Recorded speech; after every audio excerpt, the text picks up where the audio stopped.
Hey everybody, Dr. Megan Yim here. I bet you were expecting to see Dr. Bentham and Dr. Bartlett to talk about our MSP squared program, movement, mobility, strength, stretch, posture, and proprioception. But today I thought I'd take the opportunity to talk about one of my favorite topics, which is mobility. I'm out here at beautiful Mount Wells with my roommate doing some rock climbing. Here, take a look. Take a look at the view. We are so blessed to isolate in the most beautiful place in the entire world. But anyways, back to mobility. Now, the importance of mobility, I can't even speak to this enough. In order to rock climb, in order to go out for your walk, do your daily workout, even getting out in the garden, mobility is incredibly important. It's how you can ensure that you're using great biomechanics to keep yourself injury-free. Specifically today, I wanted to take some time to talk about the relationship of mobility in the hips to health of the lower back. So the hips are intimately connected in how the lower back moves. The better hips move, the more mobile they are, the less stress you have up in the lower back. I had this one patient in particular, and he just kept getting flare-ups in the lower back. We would take care of those symptoms, he'd be feeling better, but then he'd go back to his usual activity, and all of a sudden that flare-up would happen again. And then we took it a little bit further. Instead of just treating those acute symptoms, we took it down to, let's take a look at biomechanics. Like, what are you doing in your activities? What are you doing in your usual routine that keeps on aggravating the lower back? And we were able to do a full movement analysis on his hips, and we realized, oh my goodness, his hips aren't moving at all. So what has to compensate? The lower back. Is the lower back capable of doing all the motion when the hips aren't doing their job? No, absolutely not. We need to share the load. So once we were able to address his hip mobility, get them functioning a little bit better, all of a sudden he was able to do those original activities without re-aggravating the symptoms in his back, because the two joint complexes are now working together as a team versus two separate entities. So super important to make sure those hips are moving well. So I wanted to share with you today a couple of my favorite hip mobility drills. Now, these drills I actually do before I work out. Here's the thing. Our bodies get so used to a specific pattern, whether that pattern's a good pattern or not. And if we can address the quality of that pattern even before you get into your activity, that means that the quality of the activity, the health of your movement, and the potential for injury gets decreased. So if we can teach the nervous system, this is what it feels like to have a good range of motion, good mobility, then when you go and do that activity, good to go.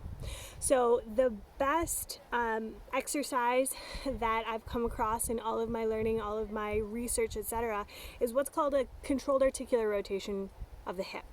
And what we're going to do is, in one motion, we're going to take the hip through its entire range. So I'll show it to you right now. Bear with me here. Sorry, I'm wearing my rock climbing harness. It looks a little bit funny. But what I'm going to do is I'm going to stand up, get really strong through my core. I would start with a prop to hold on to, maybe the wall or something to hang on to, so you're not going to off balance. All you're going to do is you're going to drive your knee up as high as you can. Then you're going to bring your knee out to the side. You're going to rotate your knee down and your heel up. You can feel this one start to burn through your glutes. Rotate back so that your heel is pushing straight backwards, but your pelvis stays in a neutral position. Then you're going to bring your knee up to the top. Go exactly the opposite direction. Drive your heel backwards. Bring your entire leg up to the side. Again, you're going to feel that burn. Rotate your knee up high. Sweep it around to the front. Put your leg down. Now, I don't know if you guys noticed, but I'm really trying to isolate just hip movement. Again, we're trying to teach the nervous system, we're trying to prime the nervous system to understand this is what it feels like to just move my hip, so that when you go and do a more complex movement, you're fine, you're good to go. You know the proper movement of that hip. Sorry, it's getting a little bit windy here. Hopefully it's not affecting the sound quality too much. So that's the basic, that's what I start with. So controlled articular rotation of the hip to improve motion of the joint foundation. What I usually will do is I'll go through three rotations in each direction, 3 full circles of that joint before I move to the other side, before I move on to any other exercises.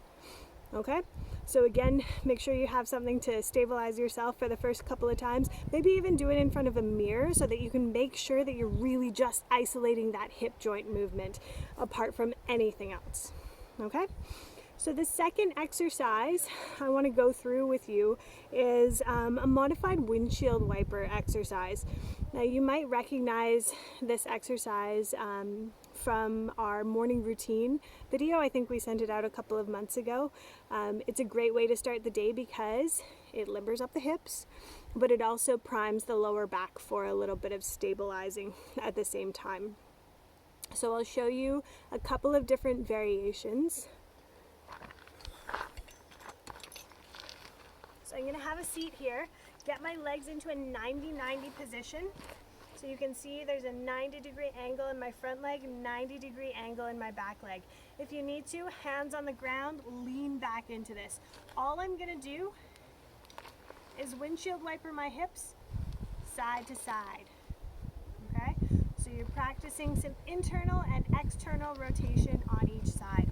If you want to take it to a bit more of an advanced exercise, you can do hands up in front of you and really activate through your glutes, through your hips, to pull your leg into an externally rotated position and then let the other leg follow. So we're really activating to pull your knee up and over, leave this one for as long as you can, and then finally let it come on over to follow the first knee. So you're going to feel that one as an exercise in the glutes, but you're also going to feel a stretch through the groin region as well. So it's multi-purpose. We get some mobility, we get some strength in there as well. Now the last exercise I wanted to go through with you guys is, it's a combination of a stretch and then an isometric contraction. An isometric contraction just means that you're tensing the muscle as hard as you can, but you're not moving position of the joint. So again, you're going to get into your 90-90 position. I want you to face the front knee forward. You're going to sit up nice and tall, and I want you to imagine you've got a pop can right between your belly and your thigh. You're going to pull yourself down forward towards that front thigh. You're really going to feel the stretch through your glutes. We're going to hold this for about 30 to 60 seconds. It's going to feel like a really long time, but I really want you guys to feel that stretch. Once you get through the 30 to 60 seconds, then what you're going to do is you're going to activate your hip. You're going to activate the glutes by driving your knee down into the ground. You're going to hold that for about 15 to 20 seconds.